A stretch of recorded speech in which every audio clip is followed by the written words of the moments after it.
Live from downtown Detroit, Local 4 News at noon starts now. Today at noon, a new era of Spartan football begins. After a tumultuous year on and off the field, the university is introducing its next new head coach today. And we're also following those teeth-shattering conditions out there in Metro Detroit. Many places saw wind chills in the teens this morning, but good news, warmer weather is on the way. It certainly was a brisk morning out there around Metro Detroit, right? Still is. Yeah, it really We're still in the 20s. Yeah, usually the seat warmers will start working, but no luck today. Yeah, let's get over to Ashley to see if the sunshine can help out any.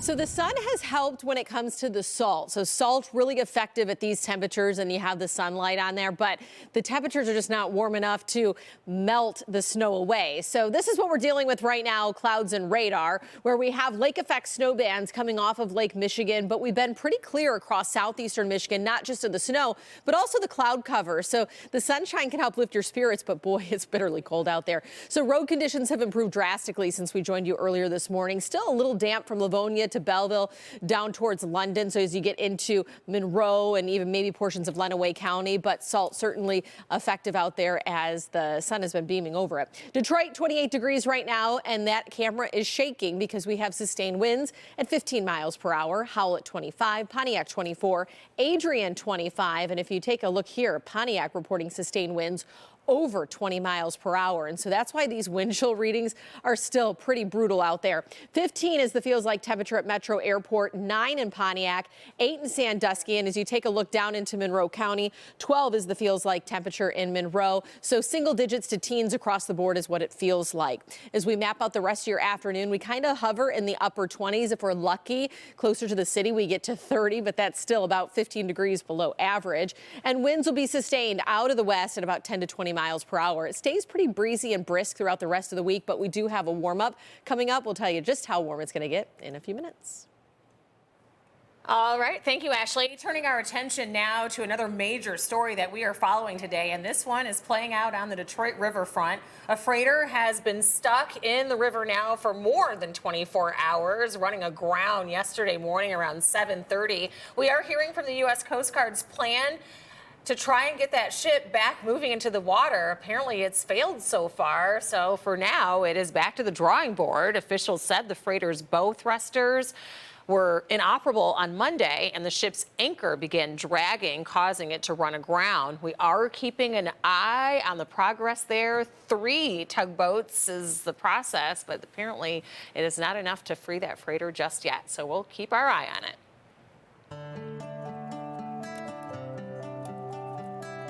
Our Gift of Warmth telethon is in full swing right now, began at 5 a.m., and people are standing by to take your calls for donations. And THAW stands for the Heat and Warmth Fund. The nonprofit helps people pay their utility bills to keep the heat and lights on during the cold winter months. Let's get over to Hank Winchester, who's sitting down with one of the leaders of the organization. Hey, Hank. Hey guys, good afternoon to you. Hello everybody. We need your help. The number that you can call, I want to get to it right off the top here. It is 888-579-4950. You can also hop online to click on Detroit.com for more donation information. You mentioned we need to talk to Santil Jenkins with Thaw. Now, we've done this how many years now? And every year Detroiters show up in a big way. We've already seen that this morning. Why is it so important for people to make that call and give that donation? Because there are families right now, as we're here warm talking about it, there are families in their homes who can't get warm, who can't turn on the lights, who don't have clean, healthy water. Yeah. And the beauty of it is so much of the money, 90 cents of every single dollar, goes directly to those that need it the most. I mean, this is a lean organization. The focus is on helping those that need it right now. Yes, absolutely. We do everything we can to make sure that as many dollars as possible go to directly to helping families stay healthy, safe, and warm. And you know what, I will tell you, I was out yesterday doing some reporting for the station, and it's freezing. And I mean, we're in November. Sometimes we get a little bit of a break, but it is already bone-chilling cold. And the reality is there's a lot of people, unfortunately, that just don't have the funds with the rising cost of every utility. This is one of those. So have you seen a big need from people reaching out for help?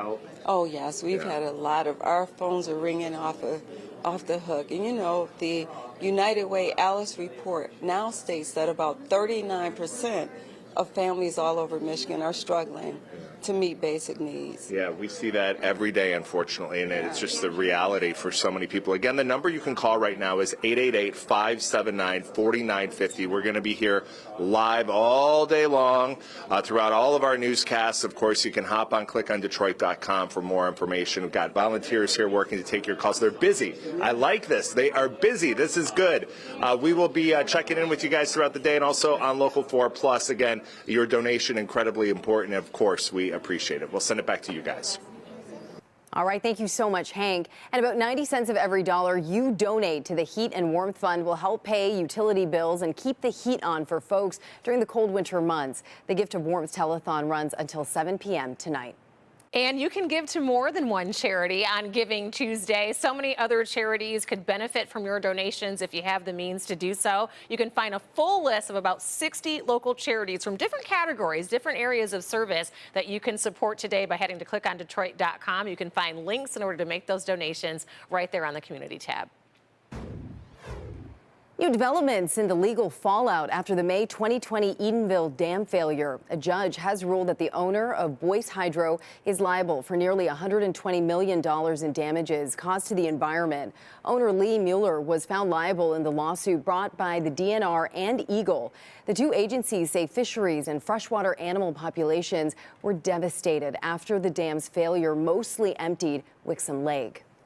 In Atlanta today, U.S. presidents and first ladies are gathering for a tribute service to honor former First Lady Rosalind Carter.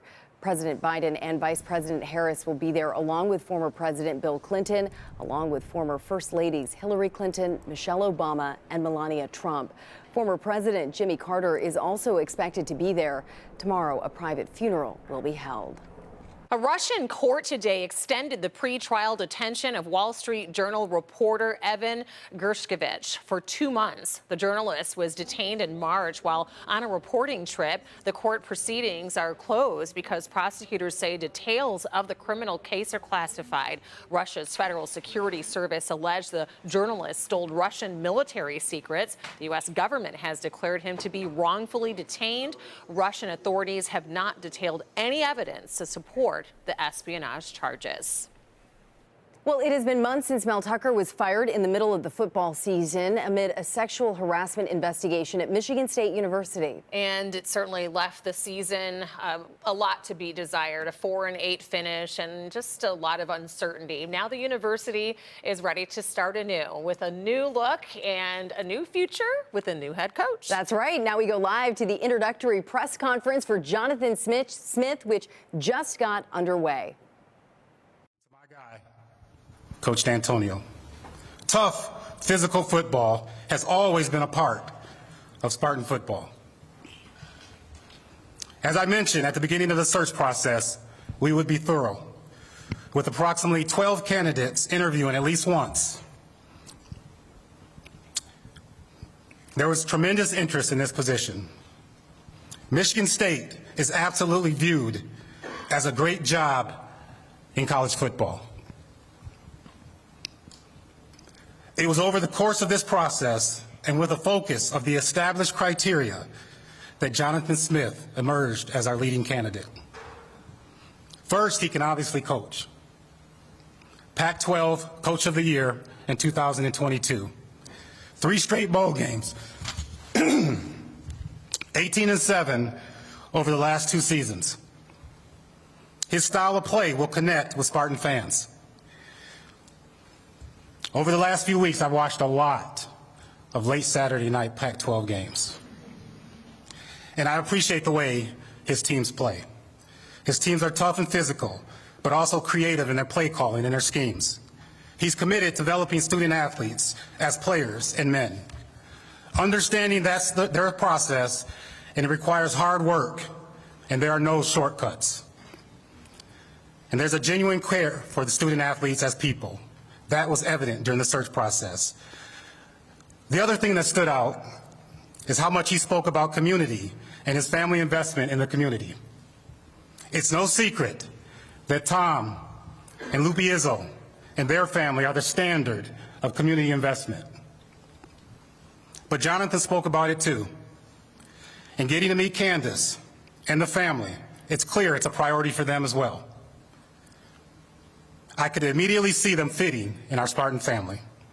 His family roots are out west, but there's no doubt in my mind that Jonathan and Candace, Robert, Bella, and Charles will quickly make East Lansing their home. Over the course of the process, not only did we develop a connection, but came to realize we had a common understanding of what we wanted to achieve in the vision for Spartan football. I followed up with a number of people in the college football industry, and to a person, they echoed the same thing I was seeing. And Coach D'Antonio was a great sounding board through this process. And that is the introduction for the new head coach of Michigan State University, Jonathan Smith. We look forward to hearing from him. We heard a lot about him, 2022 Pac-12 Coach of the Year, and a commitment also to not only coaching and developing players, but also connecting with the community, which is so important there in East Lansing. Yeah, so we will certainly wait to hear from him. I know that packed room just can't wait to hear what he has to say, and also about his vision. Exactly. He's talked a lot about that. Let's see what happens. So that rest of the press conference is streaming on Local 4 Plus right now. We'll check back in right after this break.